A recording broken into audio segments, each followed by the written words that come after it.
Assalamualaikum warahmatullahi wabarakatuh. Perkenalkan, nama saya Rudi Hartono, mahasiswa dari Universitas IPB Semarang, Fakultas Sains dan Teknologi, dengan NPM 3320120099. Di sini saya akan menyampaikan strategi meningkatkan kemampuan guru dalam pembelajaran hybrid untuk memenuhi tugas mata kuliah evaluasi pendidikan. Mari kita langsung mulai saja.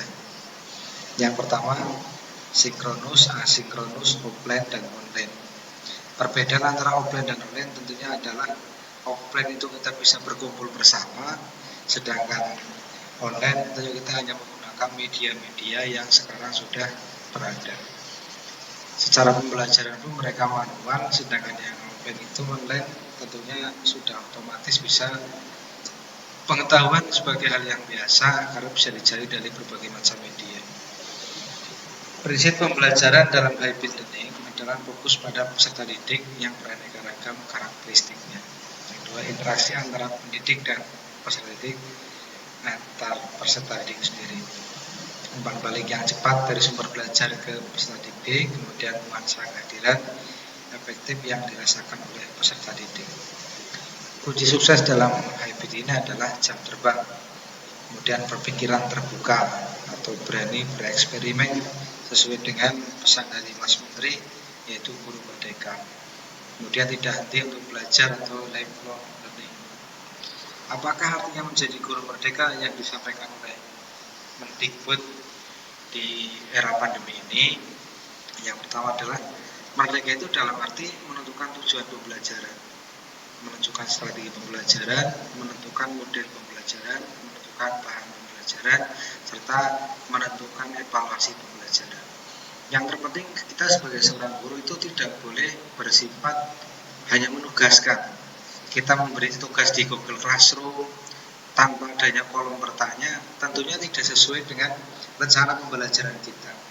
Karena terkadang yang dirasakan siswa dari observasi saya kemarin, itu siswa SMK ataupun SMP menggunakan basic, ada yang WhatsApp, ada yang menggunakan Google Form, ada yang menggunakan Google Classroom. Tetapi para guru itu sendiri hanya mengirimkan tugas tanpa adanya evaluasi. Mungkin di lain kesempatan akan saya sampaikan rencana pembelajaran dengan metode daring, baik itu pengiriman materi di Google Classroom, kemudian evaluasi menggunakan Google Form. Semuanya bisa digunakan, akan tetapi kembali kepada dari pendidik itu sendiri. Terkadang pendidik itu hanya memberikan tugas, tidak ada kolom untuk bertanya atau ada waktu yang kita gunakan untuk mengevaluasi apakah anak sudah mengerjakan, apakah ada permasalahan dari siswa itu sendiri.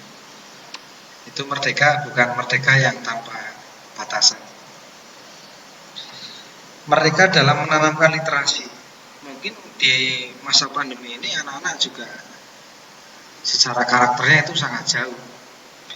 Jadi kalau dulu itu hanya menanyakan yang esensinya kurang, tapi sekarang harus bisa lebih. Jadi kita juga harus meningkatkan karakter sendiri.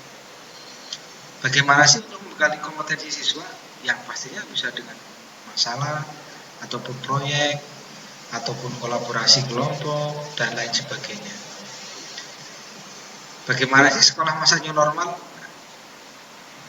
Ada kebijakan yang tidak korelasi antara dari pusat, provinsi, sampai ke tingkat daerah. Terkadang dari SKP Menteri mengatakan harus berangkat, tapi dari gubernur sendiri tidak boleh, sehingga dari bupati dan wali kota pun tidak berani untuk mengizinkan.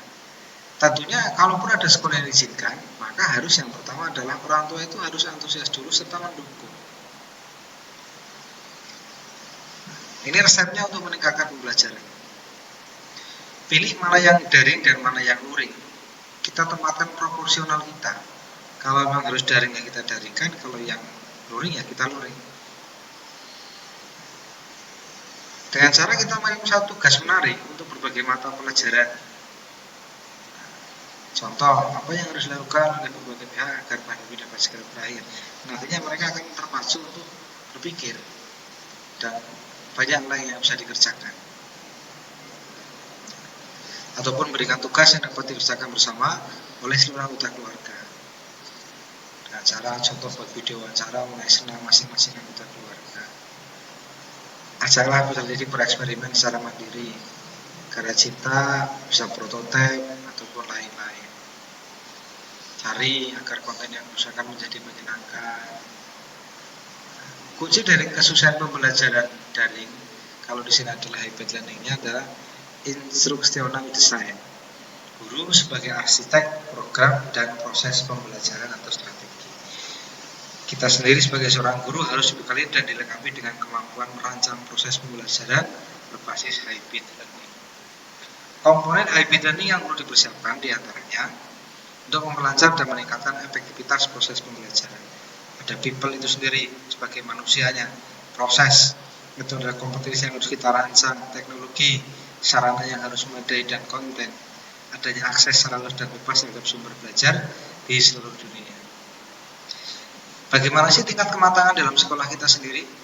Tingkat kematangan dalam proses PJJ juga sangat penting, karena kalau kita tidak memperhatikannya ya seperti tadi, kita hanya kirim lewat WhatsApp, lewat Google Formulir tanpa adanya kontrol, sehingga menyebabkan jarak antara pendidik dengan peserta itu jauh. Tidak ada konektivitas, tidak ada frekuensi yang bisa memicu adanya saling ketergantungan. Tahapan proses pembelajaran. Pada saat sebelum bisa masuk, diharapkan secara bebas mandiri mempersiapkan diri dengan mempelajari topik. Ketika prosesnya, pendidik berinteraksi dengan peserta didik secara efektif dan sudah peserta didik dapat merangkum, refleksi atau resume lainnya. Prinsip pembelajaran pada new normal dan masa depan adalah access to quality content. Peserta didik memiliki akses terhadap sumber belajar yang berkualitas. Yang kedua, ubiquitous computing, menggunakan berbagai perangkat yang dimiliki dengan kondisi. Yang ketiga, metode pembelajaran dibalik sehingga memberikan waktu belajar lebih banyak. Salah satu tantangan terbesar Indonesia adalah kualitas infrastruktur teknologi yang tak merata. Di antaranya fasilitas internet, piranti komputer, ataupun SDM itu sendiri. Apa yang harus dikerjakan? Yaitu inisiatif solusi. Konten sudah lengkap dalam handphone, sumber belajar banyak, ragam model evaluasi juga banyak. Tinggal dari kita sebagai seorang guru dalam menyikapi kendala di pembelajaran adalah mau dan adanya sarana. Itu saja yang dapat saya sampaikan. Mudah-mudahan bisa bermanfaat. Sumber yang kami ambil adalah hasil web meeting saya sendiri setelah mengikuti web meeting dalam acara webinar tentang peningkatan guru tentang hybrid learning. Terima kasih. Assalamualaikum warahmatullahi wabarakatuh.